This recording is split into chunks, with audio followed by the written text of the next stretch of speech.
Good evening friend, कैसे हैं आप लोग। उम्मीद है कि आप लोग ठीक होंगे, पढ़ाई में अच्छे से मन लग रहा होगा। आज हम आप लोगों के लिए एक ही बहुत इम्पॉर्टेंट टॉपिक ब्लड लेकर आए हैं। तो आज हम लोग पढ़ेंगे कि ब्लड की ओरिजिन क्या है, ब्लड किस तरह फ्लो होता है और ब्लड का जो उसमें क्या क्या कंपोनेंट हैं और कैसे जो है ब्लड डिस्ट्रॉय होता है, उसका लाइफ स्पैन क्या है। इन सब के बारे में हम लोग पूरी तरह से अच्छी तरह से समझेंगे। ठीक है, तो सबसे पहले देखते हैं कि ब्लड इसका क्या ओरिजिन है, ये कहाँ पे, जैसे इसका निर्माण कहाँ से होता है। तो ब्लड का निर्माण यानी कि ब्लड का फॉर्मेशन जिसको कह सकते हैं, ब्लड का फॉर्मेशन बोन मैरो में होता है, मेरुरज्जु जिसे हिंदी में कहते हैं। तो ब्लड का फॉर्मेशन मेरुरज्जु से होता है और ये ब्लड वेसल्स के माध्यम से पूरी बॉडी में पहुंचाया जाता है। ठीक, और हम लोग हार्ट में इसके बारे में और एक्सप्लेन पढ़ेंगे कि कौन कौन से वेसल्स होते हैं और प्योर ब्लड कौन ले जाता है, इम्प्योर ब्लड कौन ले जाता है। अभी इतना जानते हैं कि ब्लड का जो फ्लो है वो वेसल्स के माध्यम से होता है और ब्लड में कौन कौन से कंपोनेंट्स हैं उसके बारे में हम लोग थोड़ा समझते हैं। तो एक फिगर के माध्यम से हम लोग देखते हैं कि क्या है ब्लड के कंपोनेंट्स। देखिए यहाँ आपको फिगर में समझ में आ रहा होगा कि ब्लड के जो है, हम लोग ब्लड को अलग अलग पार्ट में जो है स्टडी कर सकते हैं। तो मेनली ब्लड को हम लोग 2 टाइप्स में डिवाइड करते हैं। एक तो प्लाज्मा, और जिसमें कि ब्लड के सेल्स नहीं होते हैं, ब्लड सेल्स एब्सेंट होते हैं। इसमें ज़्यादातर वाटर्स होते हैं, आयंस होते हैं, प्रोटीन्स होते हैं, न्यूट्रिएंट्स होते हैं और वेस्ट्स होते हैं, यानी कि अपशिष्ट पदार्थ जिसे कहते हैं। ये ब्लड का 55% कवर करता है जो प्लाज्मा होता है। और इसके बाद अगले कंपोनेंट में हम लोग देखते हैं सेल्स, यानी कि ब्लड जिसमें सेल्स प्रेजेंट होते हैं। तो ब्लड में जो सेल्स जिसमें प्रेजेंट होते हैं उनको भी हम 3 पार्ट में कैटेगराइज कर सकते हैं। एक तो आरबीसी, इसको हम लोग थोड़ा सा और डिटेल्स में एक फ्लो चार्ट बना के समझते हैं। जैसे यहाँ पे हमने लिया ब्लड,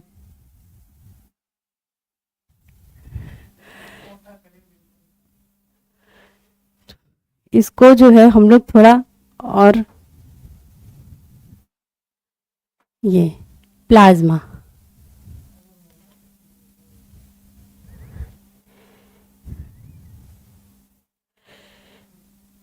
ये हो गया प्लाज्मा। और दूसरा है जिसको हम लोग फर्दर 3 पार्ट में कैटेगराइज करते हैं। एक है आरबीसी, एक है डब्ल्यूबीसी और एक है प्लेटलेट्स।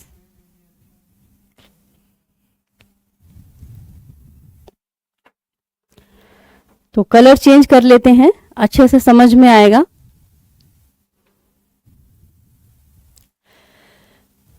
देखिए ये प्लाज्मा,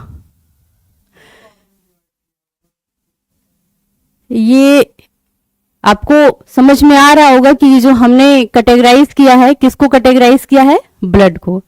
तो ये शायद विजिबल नहीं हो रहा है, इसको हम थोड़ा और डार्क कर लेते हैं। इसको हम थोड़ा सा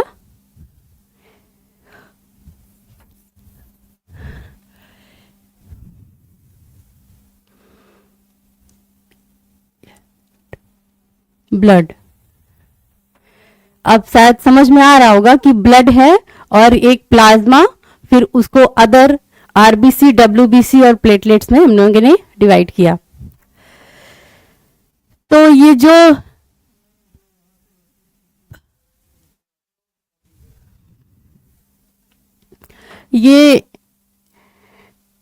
हम लोगों ने इस तरह से डिवाइड किया। तो ये वही प्लाज्मा है जिसको हम लोगों ने जो कहा कि इसमें सेल्स नहीं है, सेल्स एब्सेंट हैं। तो इसमें क्या क्या है, वाटर्स हैं, आयंस, प्रोटीन्स, न्यूट्रिएंट्स और सम गैसेस एंड वेस्ट। ठीक, तो ये ब्लड का कितना परसेंट कवर कर रहा है, 55%। यानी कि प्लाज्मा हमारे ब्लड का मैक्सिमम परसेंट कवर कर लेता है। इसमें सबसे ज्यादा ब्लड में क्या होता है, प्लाज्मा ही होता है। ठीक, और उसके बाद हम लोग देखते हैं, और अगर ये 55 है तो यानी कि ये 45% में WBC, RBC और प्लेटलेट्स होता है। इसमें भी जो प्लेटलेट्स और WBC हैं उनका सिर्फ 1% ही हिस्सेदारी होती है। ठीक, और जो RBC है उसको 44 मान सकते हैं। तो RBC के बारे में थोड़ा समझते हैं।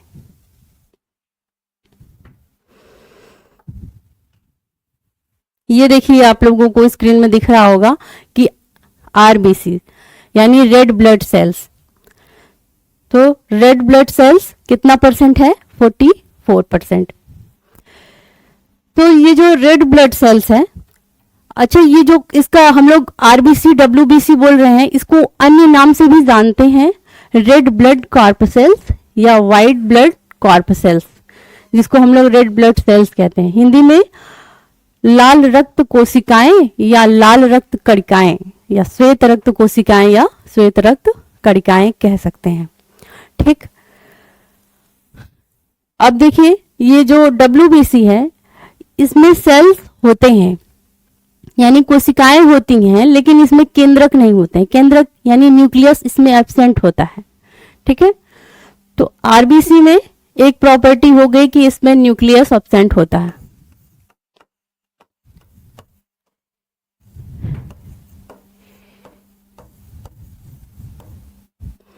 और ये जो सेल का शेप होता है वो कॉन्केव होता है। कॉन्केव को मतलब समझ लीजिए जैसे स्पून है तो वो थोड़ा सा बीच में दबा हुआ होता है।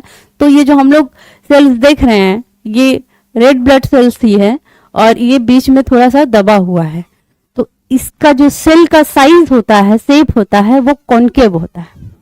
ठीक, तो RBC में हम लोग आते हैं, RBC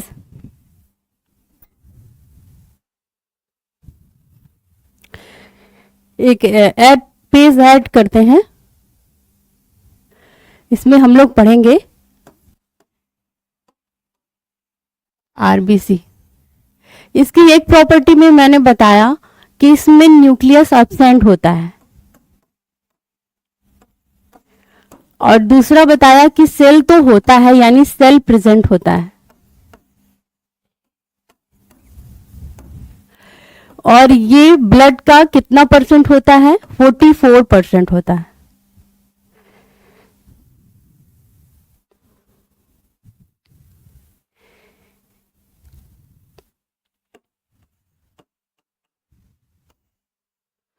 और अब हम लोग देखते हैं फॉर्मेशन। तो मैंने बताया कि RBC का फॉर्मेशन कहाँ होता है, बोन मैरो में होता है।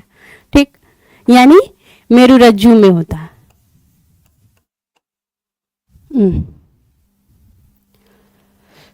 बोन मैरो,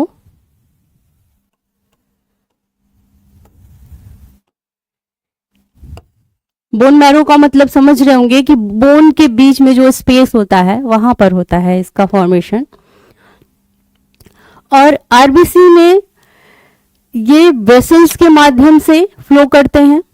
ठीक, क्योंकि हम लोग ब्लड की प्रॉपर्टी में ही देखे कि ये किसके माध्यम से फ्लो करते हैं, तो वेसल्स के माध्यम से।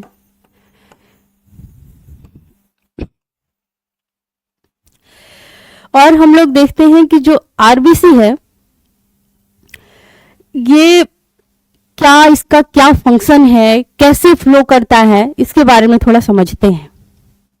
तो RBC का मेन फंक्शन होता है कि ये ऑक्सीजन को पूरी बॉडी में पहुंचाता है और CO2 को क्या करता है, एग्जॉस्ट करता है, रिलीज करता है। यानी कि ये ऑक्सीजन और CO2 का ट्रांसपोर्टेशन करता है। ठीक,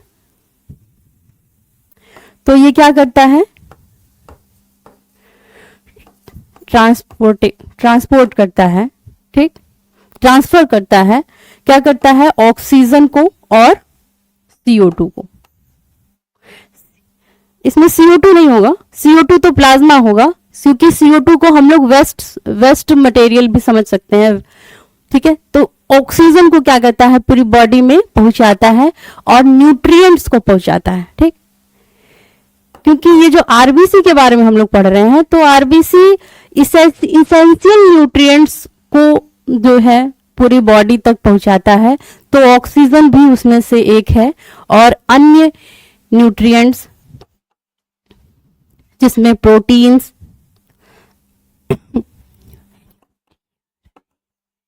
इसेंशियल न्यूट्रिएंट्स जिसे कह सकते हैं, जिसमें प्रोटीन्स, विटामिन्स ETC हो सकते हैं। तो हमने देखा कि इसका क्या फंक्शन है, ये ऑक्सीजन और इसेंशियल न्यूट्रिएंट्स को पूरी बॉडी में पहुंचाने का काम करता है। अगर हम इसके लाइफ स्पॉन की बात करें कि ये कितने दिन तक रह सकता है, तो ये लगभग 120 डेज तक रह सकता है। तो इसका लाइफ स्पॉन क्या है, 120 डेज।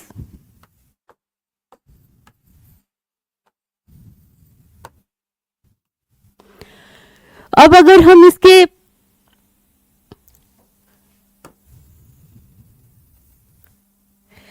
इसके नंबर्स की बात करें, तो ये लगभग हमारे एक जनरल ह्यूमन में 4.5 to 6 मिलियन तक हो सकते हैं। तो इसका नंबर्स यानी आरबीसी के नंबर्स कितने हो सकते हैं, 4.5 to 6 मिलियन।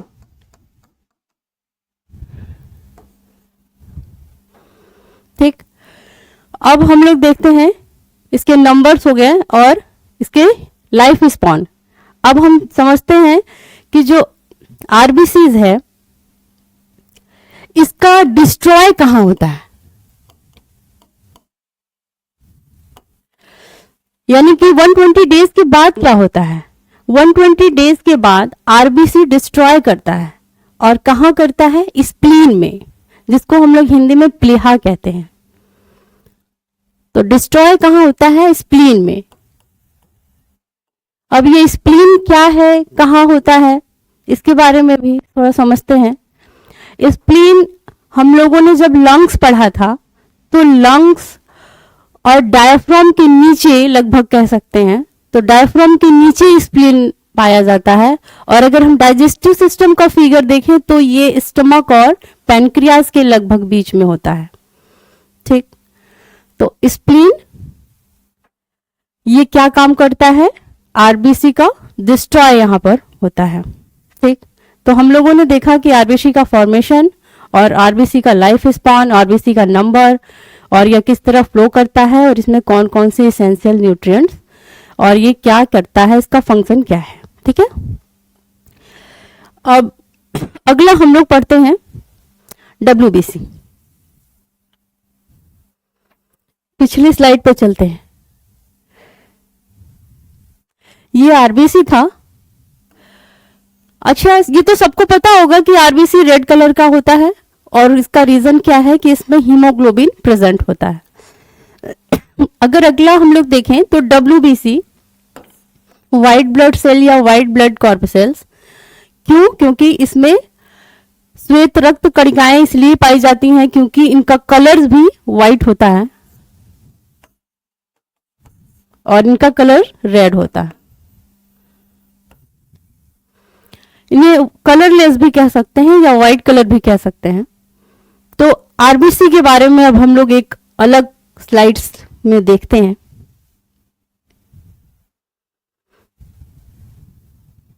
आरबीसी नहीं, डब्ल्यूबीसी, डब्ल्यूबीसी देखते हैं। कलर चेंज करते हैं।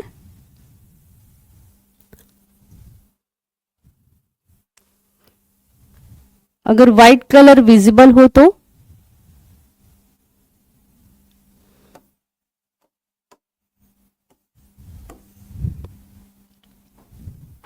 डब्ल्यूबीसी, डब्ल्यूबीसी का फॉर्मेशन भी बोन मैरो में होता है। सॉरी,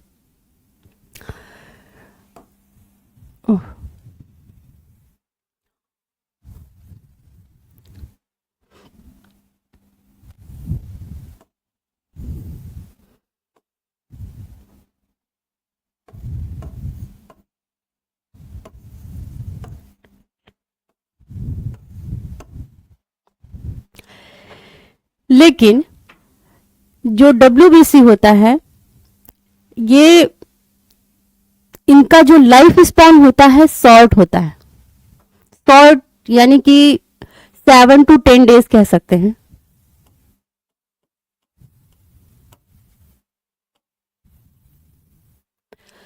और इनका फंक्शन होता है कि जो पैथोजेंस हमारे बॉडी में आते हैं, जैसे बैक्टीरिया, वायरस एंड फंजाई, तो उनसे ये क्या करता है, हमें, हमारी बॉडी को क्या करता है, प्रोटेक्शन प्रोवाइड करता है। तो इसका काम क्या है, प्रोटेक्ट आवर बॉडी। ठीक।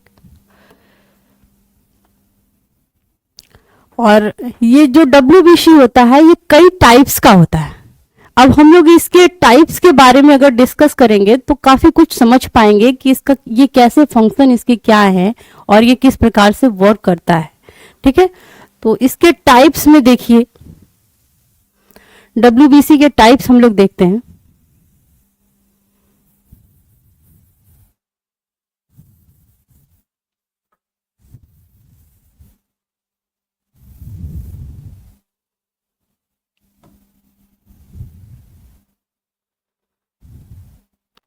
WBC को हम लोग 2 पार्ट्स में स्टडी कर सकते हैं, ग्रैनुलर, ए ग्रैनुलर।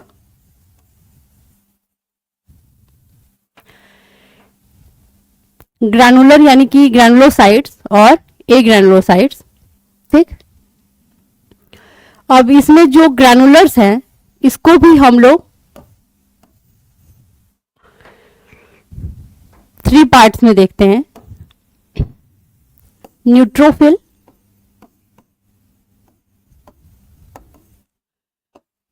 बेसोफिल, स्नोफिल्स।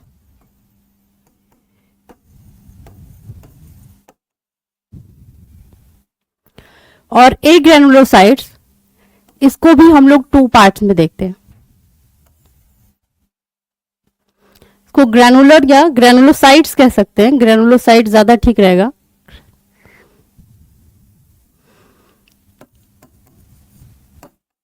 ग्रैनुलोसाइट्स का मतलब होता है कि सेल, क्योंकि इसमें सेल्स होते हैं, WBC में सेल्स होते हैं और न्यूक्लियस भी होते हैं, इसलिए इसको साइट्स कहा, ग्रैनुलोसाइट्स और ए ग्रैनुलोसाइट्स।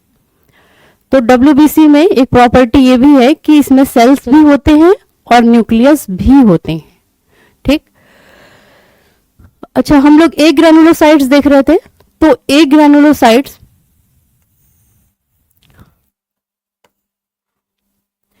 फर्दर 3 पार्ट्स में हम लोग इसको पढ़ते हैं, बी लिम्फोसाइट्स,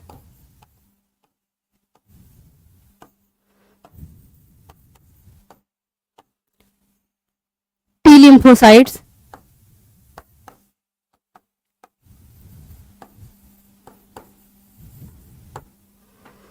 और किलर सेल्स, और इधर मोनोसाइट्स।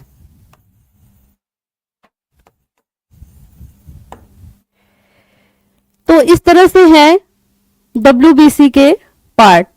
अब हम लोग एक एक करके अगर पूरा स्टडी कर लेंगे तो WBC के पूरे फंक्शंस को अच्छी तरह से समझ पाएंगे। ठीक। तो जो ग्रैनुलोसाइट्स है, ग्रैनुलो मतलब इसमें ग्रैन्यूल्स होते हैं, यानी एक ऐसे पार्टिकल्स होते हैं सेल में जो भी बैक्टीरिया आता है, वायरसेस आते हैं, उनको क्या करता है, उस पार्टिकल्स के थ्रू उसको डाइजेस्ट कर देता है, तो वो ग्रैनुलोसाइट्स है। और ए ग्रैनुलोसाइट्स ऐसे सेल्स जिसमें कोई पार्टिकल की वजह से नहीं, उसमें अदर फंक्शंस जैसे कुछ एंटीबॉडीज का फॉर्मेशन होता है, तो कुछ फैगोसाइटिक नेचर्स के होते हैं, कुछ नेचुरल किलर्स होते हैं, उनकी वजह से वो क्या करता है, जो अदर पैथोजेंस होते हैं उनको क्या करता है, किल करता है। तो ये है डिफरेंस। तो हमने देखा ग्रैनुलोसाइट, तो ग्रैनुलोसाइट्स 3 पार्ट्स में है, न्यूट्रोफिल, तो न्यूट्रोफिल है,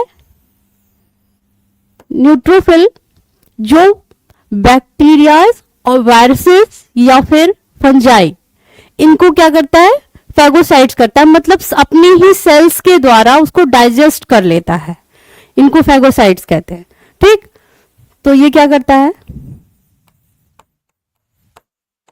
बैक्टीरियाज वायरसेस को किल करता है। बेसोफिल्स, ये बेसोफिल्स जो होता है वो इन्फ्लेमेशन और एनर्जी, इन्फ्लेमेशन मतलब जैसे स्वेलन हो गया, जैसे कभी कभी एलर्जी हो जाती है तो वहां पे स्वेलन हो जाता है। ठीक, तो जो स्वेलन होता है वो क्यों होता है, हमारी जो वेसल्स होती हैं वो बड़ी हो जाती हैं, फैल जाती हैं, ताकि डब्ल्यूबीसी उसमें आसानी से इंटर कर सके और जो एलर्जीज कॉज है, मतलब जिसके द्वारा एलर्जीज हो रही है, उसको क्या करे, किल कर सके। ठीक है, तो यही काम बेसोफिल्स करता है।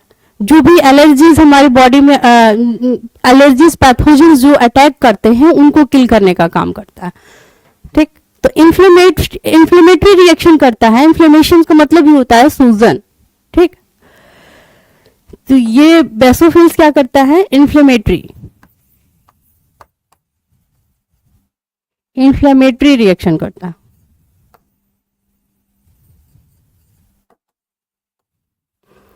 और इन्फ्लेमेटरी रिएक्शन और एलर्जीज, इनको क्या करता है। अब ये देखिए इस्नोफिल्स, इस्नोफिल्स क्या है, बातें आपको क्लियर हैं, समझ में आ रही हैं। इस्नोफिल्स, इस्नोफिल्स ये पैरासिटिक इन्फेक्शंस को किल करता है। जैसे कि जरूरी नहीं कि सभी बैक्टीरियाज और वायरसेस से जो हैं पैथोजेंस होते हैं, कुछ पैरासिटिक नेचर्स के भी आपको मिल जाएंगे जो है, जिससे कि पैथोजेंस आपको बॉडी में अफेक्ट करते हैं। तो उनको जो है, उनसे हमें क्या करता है, प्रोटेक्ट करता है। किससे, पैरासाइट से, पैरासिटिक पैथोजन से प्रोटेक्ट करता है।